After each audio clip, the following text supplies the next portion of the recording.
Well, speaking of hitting your head against a wall, listen to one lady. Let's listen to 4 ladies here on The View. I'm sorry to put you all through it, but it's content.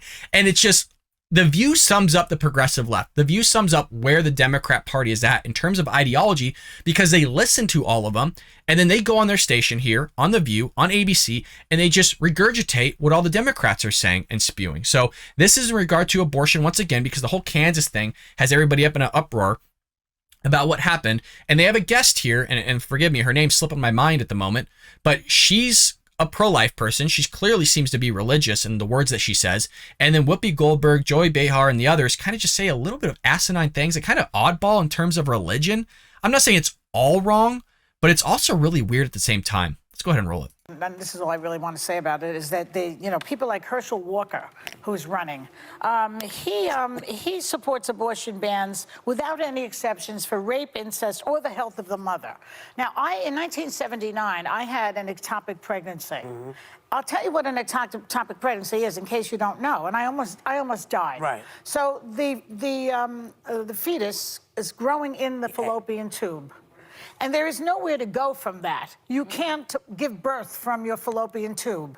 And the fetus will not grow. It just grows, but not to full term. So it'll grow just enough to make the tube burst. Mm-hmm. What happens then is that you bleed internally, and then you die if it's not. They rushed me to the hospital. The doctor the next day said we almost lost.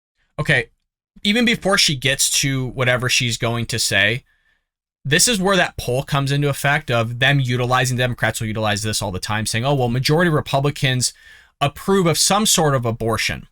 So we're not necessarily talking about incest or even rape. This would be another example of, look, it's not a viable life. It's not going to develop, just as Joy Behar correctly said. It's terrible that she went through that. I mean, it's 100% terrible that she went through that. And I'm not a fan of her, but this is along the lines of what pro-lifers would be for in terms of, terminating that life that is in the womb because it's not going to develop either way. So there seems to be, what I'm guessing, a disconnection to what the View hosts are thinking conservatives and Republicans believe compared to like what reality actually is and what we truly believe. You. Right. Because I was in the situation where I could go to Beth Israel Hospital, and they took care of it there. So I'm thinking, what are these people thinking about when they talk about the health of the mother? Mm-hmm. Herschel Walker, people like that cannot be in positions of power. Do you believe that that's an abortion, Joy, that you had, or you think it's an ectopic pregnancy? It was an ectopic pregnancy because the fetus was growing in the fallopian tube. It was not an abortion, and it was not a miscarriage. Right, so I think some people try to link those two together. And but it's a you loss see what of life I'm saying. either You way, die. which is you die. It's sad, that's a grief, right? So that's a grief. And I think whether you struggled with fertility like I did, you were here. I was trying to get acupuncture, trying to have a baby. If you struggle with infertility, whether you had an ectopic pregnancy, whether you've had a number of miscarriages, which you grieve, and that's hard. I think one thing we're failing to mention to women, as women, is that there are options out there that extend beyond abortion. I personally believe, not because I believe life has value, because I believe our Creator assigns value to life, and those lives have plan and purpose over them as designed by God that are not limited to the circumstances of conception, nor the situations they're born into. But I do think there are options out there. There are thousands of agencies that wrap around women that might not be able to care for the baby once born, or may not want the baby when they're pregnant, or maybe it was unexpected and they're in a hard situation, but that will come around at no cost and wrap around you. And I might not change your minds, but I hope women out there know to look for the nonprofits, look for the agencies that help you create a birth plan and match you with an adoptive family who may have suffered miscarriage after miscarriage, who want to care for the baby. So that option's real and it's out there, and I don't believe in giving women half the information out there, and I think those lives have a precious value on them. They do. So we're going to continue here in one moment. I love the aspect that she's not talking about incest. She's not talking about rape, because that accounts for, we'll kind of put it high at 1% of abortions, where the vast majority of abortions are, in a nutshell, an inconvenience to the person that's giving birth or to the couple that's ultimately going to be having a child together, a male and a female. It's just they might not have enough money. Maybe they made a mistake. They didn't plan for it, whatever it may be. In a nutshell, the vast majority of them, like upwards of 80% plus, depending on the age range, depending on what exactly the circumstance is in a nutshell, just an inconvenience for the person. So the route that she's going here of just saying, well, that your inconvenience doesn't remove the fact that this life has a plan that was given by the creator to go out and execute and actually be able to live out that plan that was provided, again, by the creator itself. So love the way she's wording this and putting this and not going after the bait in which Joy Behar placed in terms of ectopic pregnancies, nor the incest, as well as the rape argument in terms of abortions, because again, small percentage, and you can't really lump in the pregnancies that Joy Behar is talking about with kind of the pro-life, even pro-choice argument, really. And as you know, God doesn't make mistakes. God made us smart enough to know when it wasn't going to work for us. That's the beauty of giving us freedom of choice. No. Yes, because I know my I like that she's saying no. You know, my relationship is always choppy.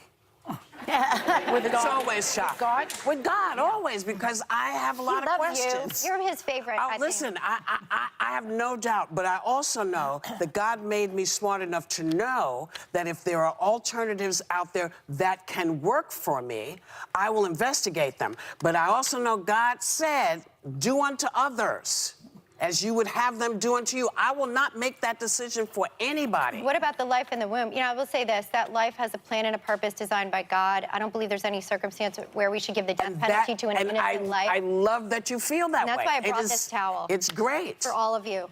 Just if you want to see this, because we're not going to agree, but I hope that women out there know that that's off Yes. in there. This says, I'd agree with you, but then we'd both be wrong.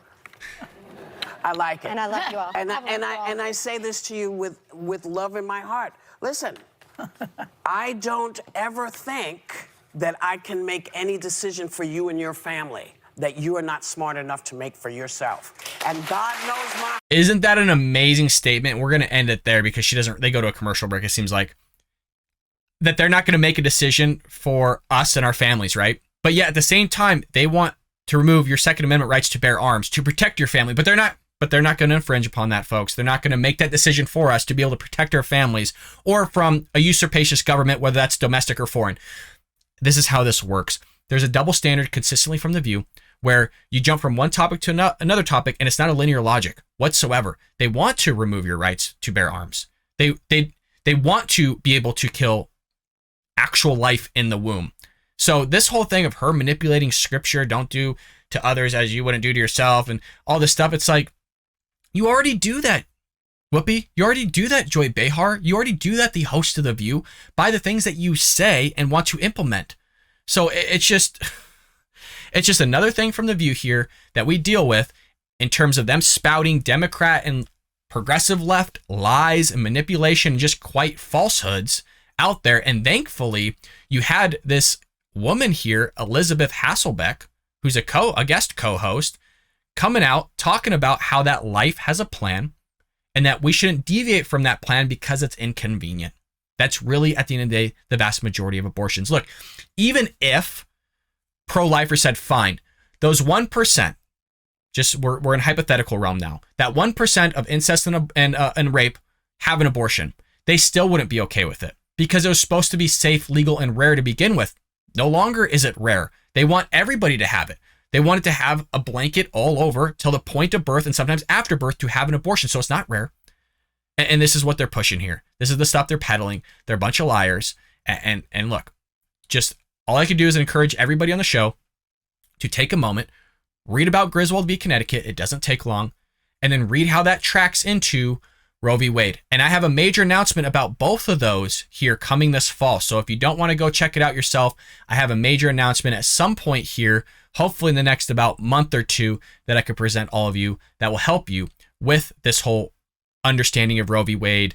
Was it a right? Was it not? What are these penumbras? What are they meant to be? How did they come about? All sorts of things. I hope you enjoyed that clip from the Bald Brad Show. If you did, make sure to hit that subscribe button so you can stay up to date on all our future content.